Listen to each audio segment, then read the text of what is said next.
Hey everybody, Mike here. If you're somebody who wants to take your photos to the next level, or maybe you just want to get into photo editing and you want to learn more about how to edit photos and things like that, or maybe you've got an Instagram and you want to elevate your Instagram game and make those photos pop a bit more, this video is going to be perfect for you because today we're going to be talking about the basics of Lightroom. Now before we get started, I just want to mention that if you're somebody who's into learning more about photography or filmmaking and you enjoy watching tutorials on YouTube, or maybe you enjoy watching people, say myself, go out and take my photography out into the world and film my experiences and try new things and create cinematic vlogs around those experiences, then make sure you start right now by subscribing on this video and click that bell icon as well so that you get notified the next time I upload, and that way we won't miss you in the next one. All right, so now that you've done that, let's go ahead and jump in. I've got the program open right here and I'm gonna show you guys the basics of Lightroom. Okay, so here we are. This is Adobe Photoshop Lightroom Classic, and it's kind of confusing because there's another Adobe program called Adobe Photoshop Lightroom, but I won't be covering that in this video, though I may do a separate basics video on that in the future.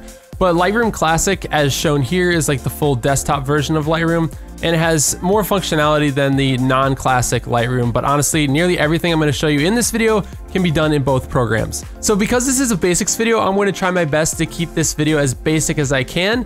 And with that being said, the first thing you need to know is how to import a photo into Lightroom, because without photos, Lightroom would just be a piece of software on your computer that's taking up space. So anyways, I've already imported 3 photos for the sake of this video, but if you want to import photos on your own, it's very straightforward. You're just gonna come down here to this import button on the bottom left, and you're gonna click that. A new window is gonna pop up, and it's gonna basically show you all your storage devices on your computer, whether it's hard drives or thumb drives and things like that. And you basically just select the photos, you check the boxes, and you click import. Now there's more settings and more advanced things you can do in terms of applying certain settings on imports and doing certain tasks when you import photos, but again, this is a basics video, so I'm not really gonna be going over that.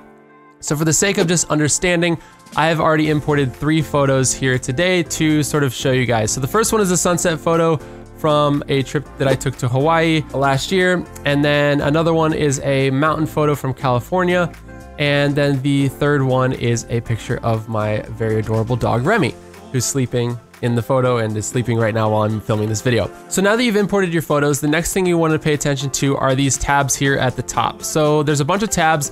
The only 2 we're going to be covering today, because honestly they're the 2 that are used the most, are the library tab and the develop tab. So we're going to start with the library tab, or library view, or whatever you want to call it. Now in the library tab, it's just that, it's your library. It's going to show you all of your photos, and it defaults to this grid view here, which you can see. And as you look around the screen, you can tell, like, if you click on this photo, it's going to show you a preview in this preview panel here, just slightly larger.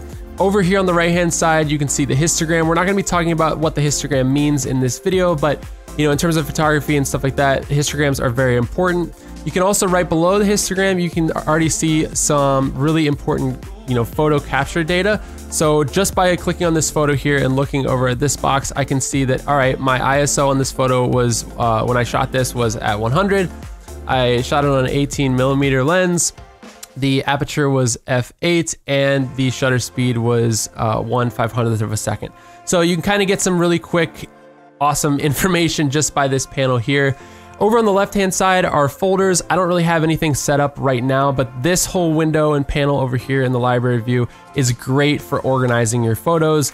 If you have specific photos you want to put in specific areas, or maybe you want to categorize your photos by seasons, or however you want to do it, you can set it up using the folders over here, which is really, really useful and very handy. The next thing we're going to talk about quickly here is the 2 different views within the library view, and that is grid view, which you're looking at here, and then loop view. So both of these are, they correspond to buttons down here on the bottom of the library tab. So this one is grid view, and the shortcut for that is G. And then the one right next to it is loop view, and the shortcut for that is E. And loop view is basically just a much larger view of that specific photograph. And to get to different photos within loop view, you can just click the photos down here on the bottom, or you can use your arrow keys on your keyboard to scroll back and forth. And within loop view, you can zoom in, you can zoom out, and things like that. So then if you want to go back to grid view, you can either click that button or you can just press G. And within loop view as well, I should mention that there's a couple additional options for you to choose. So if I really love this sunset photo and I want to give it a 5-star rating, I click that 5-star rating down here. Maybe maybe I don't like this photo and I only want to give it 2 stars or whatever. However you want to do it, you can organize your photos that way. You can set flags, you can reject photos.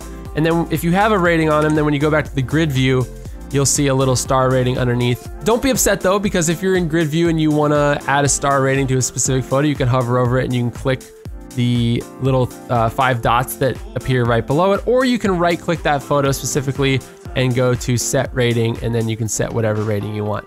Also, Control Z gets you back. Undo basically helps you out here in Lightroom. So don't ever be afraid if you mess anything up or you did something you don't like. You can always press Control Z and undo, or whatever the equivalent is on a Mac, or you can just go to edit and then undo. So that's pretty much library view. It's pretty straightforward, but it's gonna sort of show you all of your photos in one organized area. All right, so let's move on to the develop tab. Okay, so the next tab we're gonna talk about is the develop tab, and you can either get there by pressing D on your keyboard, which is the shortcut for that, or you can just click the button up here at the top. I'm gonna go ahead and click that. And the first thing you notice here is that this is where all of the editing takes place. So this is where all the magic happens in the develop tab.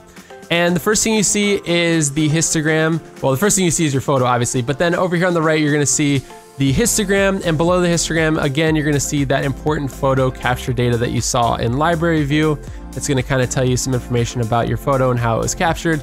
And the next thing you're gonna wanna pay attention to is this button right here. So you can either press R to get to the crop tool, or you can just click it, but this button is the crop tool, like I said. And this is essentially where you're gonna be able to crop your image or rotate your image. So the first thing you're gonna see here is aspect. So you can click this button and get a drop down and get a bunch of different aspect ratios if you wanna change your photo to a different aspect ratio, or you can enter a custom one, which is very useful. The thing right below that is the leveler tool. So the reason I picked this photo specifically was because the horizon, as you can tell, is not straight. And that sucks. It looks not that great, right? So there's 3 ways we can fix this. And you know, if you don't have a level horizon in your image or whatever, you can still adjust your image the same way. You know, maybe you took a picture of somebody standing straight up, and when you took it, they're actually kind of like leaning over to the side, and you wanna readjust it so that they're standing straight up. You can do that within this window. So the first thing I would do in this instance would be to just click auto. And auto is essentially gonna try and read all the data that's in the image, and it's going to auto straighten it for me. And that looks pretty dang good, actually. But let's say I didn't want to do it that way. There's another way we can do that, and that's with the straighten tool. So this is a little ruler. You click this, and you take this ruler and you can drag it. You click on one end, you can drag it across your horizon and let go, and that's gonna straighten it based on the points you selected as well. Again, you don't have to do it that way if you don't want to. The third way you can rotate images or whatever is just with this slider. So the slider here, you know, you can rotate your image, you know, however you want. If you wanted to make an image that was like this, man, more power to you. That's the thing I love about photography the most. It's up to the photographer to create whatever they want. That's like the golden rule for me in photography is you can create whatever you want. It's your creative outlet, and that's just what I love so much about this art form of photography. So, hey, if you want to do this as your photo, go for it. I personally am not going to do it for the sake of maybe some of you that have, you know, OCD out there. I'm going to make sure that this horizon is nice and level. And actually, I don't want it cropped in that far, but let's just go ahead and do this. I'll make sure this horizon is nice and level for you guys today. And then you just click done. So there you go. So now the horizon is level, very, very easy. Super quick, easy thing to do within the crop window. Okay, so the next thing we're gonna talk about is the basic box. And the basic box is super important because a huge bulk of your photo editing is going to take place within this window. And the first thing I want to bring your attention to is the color or black and white options. So if you click on black and white, it's going to allow you to edit your photo in black and white. And if you click on color, it's going to allow you to edit your photo in color. Below that, I'm not going to go into this because I don't personally understand it all that well. I don't really know how to describe it that well, but this is the profile box, and you can select different profiles within here. You can either get some from the drop-down window, or you can select more by clicking on this box of 4 boxes right here. Below that is the white balance box. Now this is super important because this is going to change the white balance in your image. So if you drag this slider towards the blue end, your image is going to become more blue or cold feeling. If you drag it towards the yellow or orange end, then your photos will become more warm feeling. Below that we have the tint slider, which is going to add either a little more green or magenta to your image. And then below that is the tone box, and this box is super important. You know, you've got stuff in here like adjusting your exposure, which is going to make your image either brighter or darker. You can adjust the contrast. You can click auto if you want. If you click auto, you know, Lightroom's gonna just give you its auto settings. So I do that sometimes. I like to see what Lightroom gives me. And if I like it, I use it. If I don't, I don't. But you know, it's just an option there that I wanted to show you guys quickly. You know, we've got stuff like highlights, shadows, whites, and blacks. You know, slide these around. The biggest thing that I want you guys to take away from this video is that by just getting into Lightroom, putting a photo in there, and then just sliding these sliders around is going to allow you to learn so much faster. Because you're gonna start to see, if you're like, hey, what happens if I move the shadows all the way up? Oh, okay, I see what it did there. Or if I move this all the way down, you can kind of get an idea.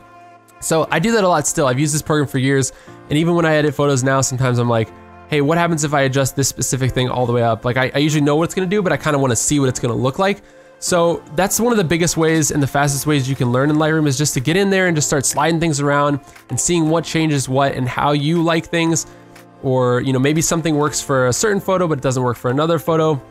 So you just got to get in there and play with it. But yeah, anyways, if I were just to quickly, you know, edit this photo or something, just like super fast, I might do something kind of like that. But I'm not seriously editing this photo at the moment. I'm showing you guys the basics. So anyways, below that, we've got the presence box, which has texture, clarity, dehaze, vibrance, and saturation. So again, all these sliders are gonna kind of do something a little bit different. Obviously, some of them are pretty straightforward, like vibrance and saturation. If you move the saturation up, your image is gonna become very, very, very colorful. So yeah, it's all personal preference, but those are what those boxes do. All right, so I hope that all made sense. I don't know, I feel like I'm rambling, but whatever. We're gonna move on to the next box down below that, and that is the tone curve. So the tone curve, it's kind of hard to explain to keep it in a basics video, but essentially it's sort of on a really basic level. It allows you to adjust the brightness, sort of the brightness values of the different parts of your image. I probably butchered that definition, but here's how I use it. So I don't use this view right here. I actually click this little box here, and that just is gonna give me the ability to freely add points to this tone. Like well, right now it's just a line, but we're gonna make it a curve. So usually what I do on photos is I start with just a simple S curve, and this is something you guys can do if you wanna make your photos pop just a little bit more. And that is, I'm gonna take this little plus icon and I'm gonna put a dot here, and I'm gonna just drag this down a little bit, and I'm gonna put a dot right here and drag this up a little bit. And then if you wanna sort of toggle this on and off and see kind of what that did, all these panels have these little light switches right here on the left-hand side, and you can kind of turn that off and turn that back on again. And if you wanna add, you know, if you wanna go a little bit more. So that's just kind of one of the really basic things I do, is you just start with like a simple S curve. And once you learn more about how the tone curve works, you can start to get more advanced with different things and try different things out. But for the sake of the basics video, I'll just recommend, if you want to make your photos pop just a little bit more, you can maybe use something like this, like a simple S curve or whatever. So moving down below that to the HSL/color tab, this stands for hue, saturation, and luminance. So this has sort of like two views. So in the HSL view, you have hue, which is going to list all your colors, saturation, which is then going to list all your colors, and luminance, which is going to list all your colors. Or you can click the all button, and then you get basically hue, saturation, and luminance with all your colors. And you can adjust these. So if I wanted to adjust the hue of this, and I wanted to make the sunset a little bit red or whatever, you know, again, make it whatever you want. If I wanted to make the sunset more yellow, you can kind of adjust the colors within this window here within the hue. And then for saturation, you can individually adjust, you know, the saturation of specific colors. If you want to adjust a specific area, you can click this little guy right here, and then you're gonna get this little plus icon, and you can come over to specific areas, and then you can drag up or down, and whichever little tab you're in, it's going to adjust those colors that you sort of picked out of the image. It's gonna adjust them either how high you dragged up or how high or how low you dragged down. And so in this case, obviously you can see that we affected, by doing that, we affected the orange and the reds. Anyways, the next thing you want to know about this tab, if you don't like this view or whatever, is by going over to color. And if you click the color icon, then it's going to switch that from like a huge list to just like the individual colors. So if you just want to edit the hue, saturation, and luminance of just orange, then you can click this color button. It's going to give you orange with hue, saturation, and luminance. Luminance, it basically just adds either, you know, a brightness or darkness to a specific color. So if I wanted to make the orange really bright or make it really dark, you can adjust the luminance that way. So that's kind of how that works. I personally like just editing in the HSL portion of this one, but it's up to you. It's personal preference, and I wanted to give you both options so that you understood both. Down below that, we have split toning, and split toning gives colors to the highlights or the shadows, and you can change the saturation of those colors as well. And obviously, you know, you can toggle this box on or off if you want. So basically, to just do this, you can either pick the color just by sliding this guy right or left, and then your saturation up or down, or you can click this little box and then you can select a color. So if I wanted to make the highlights in this image green or something, then I could do that. And if I wanted to make the shadows like purple or something like that, then you could do that from this as well. And you can slide these up and down.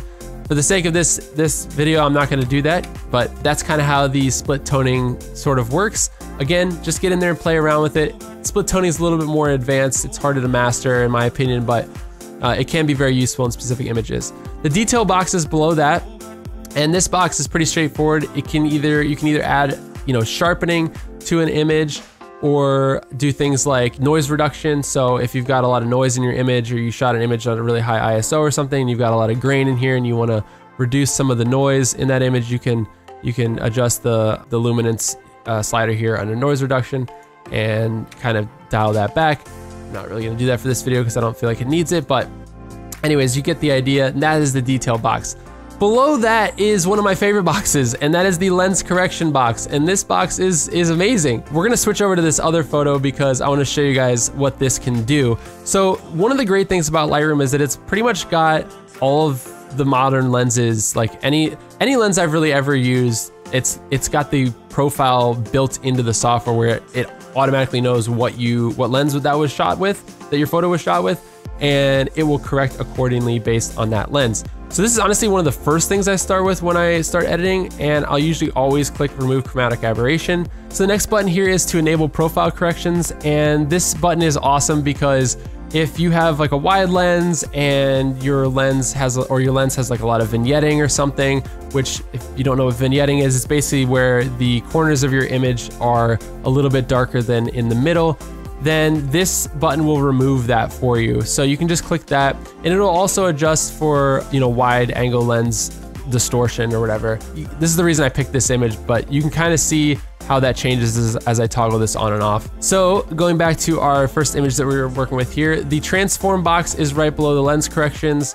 And this one honestly is a bit more advanced, but you can play around with things here and sort of see what different things do. It's a bit confusing at first, so I don't really feel like it needed to be covered in this video, but like I said, you can kind of play around with things and kind of see that you can do some crazy stuff, you know, within the transform box. So play around with that, have some fun. And again, if you don't like anything, just undo it. So the effects box is right below that, and this is going to add things like vignettes or grain to your image. So if you want to add a vignette to your image, you can drag this slider to the left and it's going to sort of darken those edges a bit. If you slide it to the right, it's going to brighten them up and kind of make it a little bit more white. Again, all of that's personal preference. It's just a setting there that I wanted to show you. If you wanted to add some grain into your image, you can do that here, which is gonna, you know, sort of give a bit of a rougher texture to your image. If that's something that you're into, you can adjust all the different settings in there.